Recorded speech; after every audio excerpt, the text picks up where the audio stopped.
శ్యామ్ గారు good morning. Sir good morning sir. Bad morning sir. Telangana ప్రజలందరికీ bad morning. Good morning కాదు, bad morning sir. Sir చెప్పండి, ఏం జరిగింది అసలు? రాత్రి ఏం జరిగింది?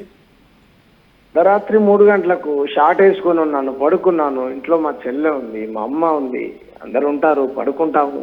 ఏంటండి మా ప్రజాస్వామ్య పద్ధతిలో మా నిరసన మేము తెలియజేసుకుంటున్నాం, ప్రభుత్వంతో మేము మాట్లాడుకుంటా ఉన్నాం.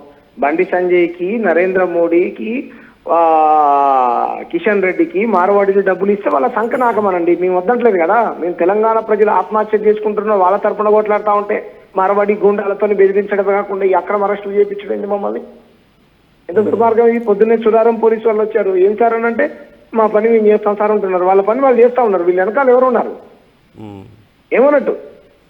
ఈ ఉద్యమాన్ని అణిచివేయాలనుకుంటే బండి సంజయ్, ఖబర్దార్ బండి సంజయ్ హెచ్చరిస్తా ఉన్నా. నా తల్లిని ఏడిపించావు ఈరోజు.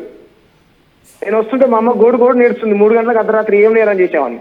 దేశాన్ని దోచుకున్న దొంగల్ని పట్టుకోవడం చేత కాదు ఈ విధవులకు. పోలీసులు అలా అనొద్దులేండి, అంత హార్ష్గా మాట్లాడొద్దు. ఈ రాజకీయ నాయకులకు అంటున్నాను నేను. దేశాన్ని దోచుకున్నటువంటి విధవుల్ని పట్టుకోవడం చేత కాదు సార్. ఏం పాపం చేశాం సార్ మేము? కాదు సార్, వాళ్ళు వచ్చారు, వాళ్ళు ఏమనలేదు, నన్ను ఏమనలేదు. వచ్చారు పోలీసులు వచ్చారు, ఇలా రమ్మని ఏమో వాళ్ళని పైనుంచి ఒత్తిడి వాళ్ళకు, వాళ్ళ పని వాళ్ళు చేశారు.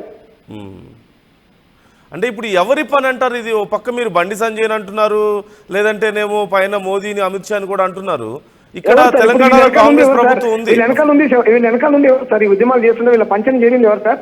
వాళ్ళు అడక్క ముందే పోయి మద్దతు ఇచ్చింది ఎవరు సార్? బండి సంజయ్ గారు, లేకపోతే కిషన్ రెడ్డి, మాధవిలత, వీళ్ళు హోంమంత్రి అయినా కాదు. కాంగ్రెస్ గవర్నమెంట్ కాంగ్రెస్ గవర్నమెంట్ చేపిస్తుంది అంటారా? వాళ్ళ మాట వింటుందంటారా? అదే సార్ కాంగ్రెస్ గవర్నమెంట్. అదే కదా, ఆయన కూడా ఆర్ఎస్ఎస్ రక్తం నుంచి వచ్చినోడే కదా. ఆర్ఎస్ఎస్ నుంచి రక్తము.